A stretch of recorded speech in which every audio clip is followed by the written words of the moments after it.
வேடன் வந்து இங்கே சனாதானத்துக்கு எதிராக பேசுகிறாரு. அவர் வந்து இங்கே இருக்கக்கூடிய அரசையே கேள்வி கேட்குறாரு. அதாவது இந்திய அரசையே கேள்வி கேட்குறாரு. இந்தியாவில் ஆட்சி செய்யக்கூடிய அரசியல் கட்சியை கேள்வி கேட்குறாரு. அதாவது எந்த கட்சின்னு உங்களுக்கு தெரிஞ்சிருக்கும். ஸோ அந்த கட்சியை கேள்வி கேட்குறாரு அப்படின்னு சொல்லிட்டு ஒரு குற்றச்சாட்டை முன்வைக்கிறாங்க. இதையெல்லாம் தாண்டி அவர் வந்து சட்டம் போடாமல் பாடுறாரு. இது வந்து நம்மளுடைய கலாச்சாரத்துக்கு எதிராயிடும் அப்படிங்கிறாங்க. அப்போனா அவங்க என்ன இதில் இருக்காங்க நம்மளுக்கு தெரியல.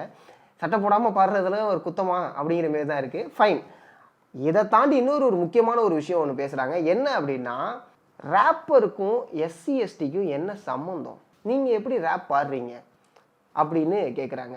எனக்கு புரியல. ஃபர்ஸ்ட் ஆஃப் ஆல் முதல்ல இசைக்கு ஆர்ட் ஃபார்முக்கு எந்த ஜாதியும் கிடையாது, எந்த மொழியும் கிடையாது, எந்த இனமும் கிடையாது. ஸோ இந்த விஷயத்தை நம்ம புரிஞ்சுக்கணும்.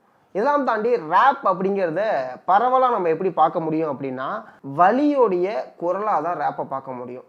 ஒரு ரேப்பர் ஒரு ரேப் பாடுறான் அப்படின்னா அவன் வாழ்க்கையில் பார்த்த கடந்த கேட்ட ஒரு வழியை தான் ரேப்பாக பாடுவான். ஸோ அப்படி தான் நம்ம பரவலாக ரேப்பை வந்து பார்த்துட்ருப்போம். வேடன் அப்படிப்பட்ட ரேப்பை தான் பாடுறாரு. ஏன்னா அவருடைய வரிகளில் அவ்வளவு ஆழமான ஒரு அரசியலை பேசிகிட்டு இருக்கு. ஸோ இந்த மாதிரியான கேள்விகள்லாம் கேட்கும்போதே நம்மளுக்கு தெரிஞ்சிருக்கும் அவங்க யார், அவங்க என்ன மாதிரி சமூகத்தை சார்ந்தவங்க அப்படின்னு சொல்லிட்டு.